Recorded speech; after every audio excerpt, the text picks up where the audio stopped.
guys, my name is Marjorie Hopkins and today I'm going to be teaching you how to make Cookie Monster cookies. So what we're going to do is we're going to be using the Toll House Nestle chocolate chip cookie recipe, which is one of my favorites and one of everybody's favorites, or else it wouldn't be so popular, I assume. And we'll go from there. So first you're going to turn on your oven, put it to 375 degrees so it can preheat while you're getting the cookie batter ready. And then you're going to start with your dry ingredients. So what I have in here is I have 2 1/4 cups of flour.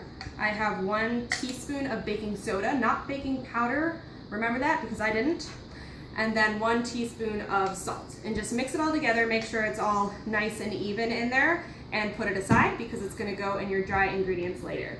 So you take a clean empty bowl and you start with 2 sticks of butter, which I'm going to have the recipe because I bake too much as it is.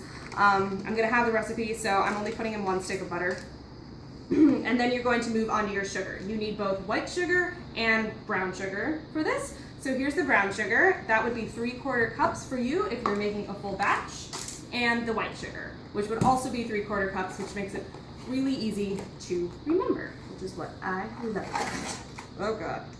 You don't want a big chunk of sugar going in your cookies.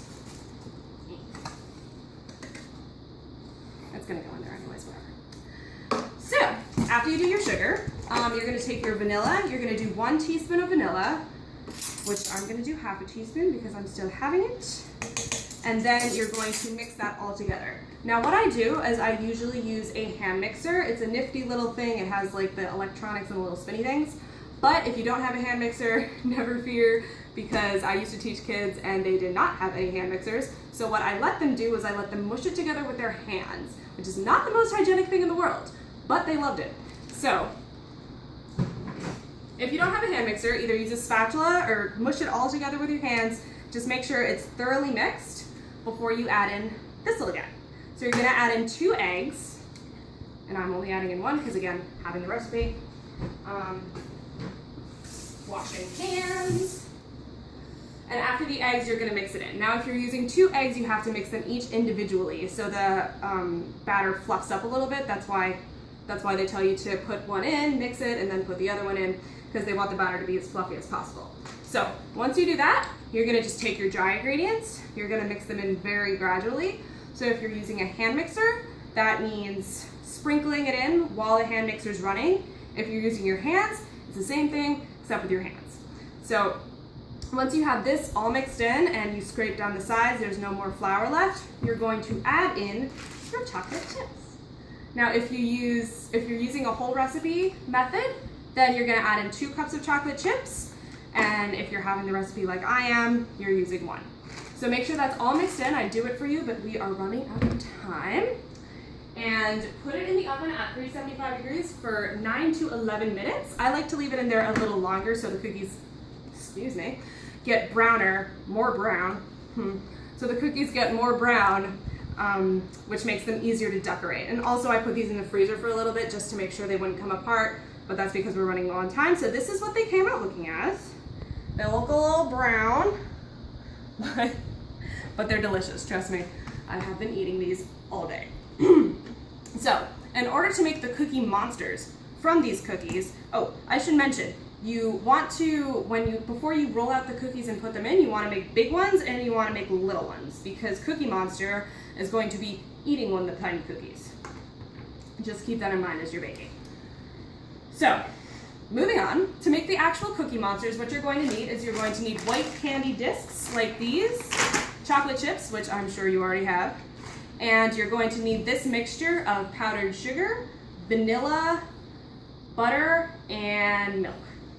So this is basically, I think the ratio was 2 cups powdered sugar, about 2 teaspoons vanilla, and about 2 teaspoons milk, and blue dye, which is right here.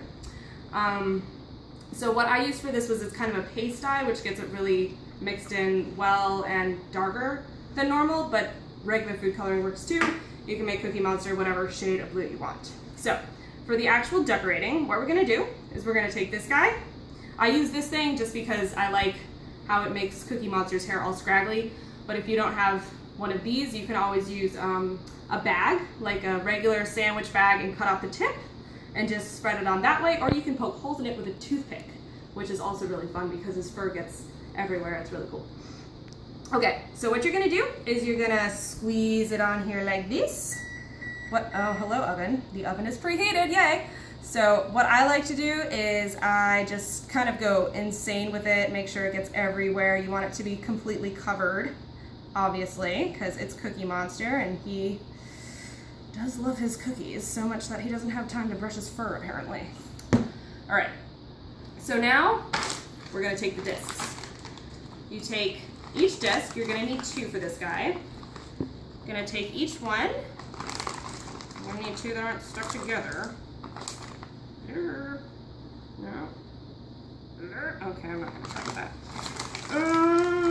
Okay, 1, 2. All right, so you're gonna take 2 of these, you're gonna put them pointy side down, and you're gonna squeeze a drop, just 1 drop, of frosting on each of them. Just 1, and that's 1 too. And you're gonna take 2, these are mini, oh. You're gonna take 2 chocolate chips, and if you have mini chocolate chips, you roll with it, apparently. Put 1 in the middle of that, 1 in the middle of that, and you can also put them obviously at different angles on the white discs if you wanna make Cookie Monster look more crazy, which we also love doing. And then you're gonna put it right here, like those are his eyes. And the final step on this is you're gonna take one of your little cookies, you're gonna break them in half like that, so he can stand up, and just put him over here. So now, oh, that looks kind of scary. But I guess the mini chocolate chips make it look weird. But this is your little Cookie Monster. This will be your finished product. Wait, let me get the other one that doesn't look as weird. Whoa, chill out, Cookie Monster. I like this one better. Ta-da! And now you've made Cookie Monster cookies. Thank you so much for your consideration.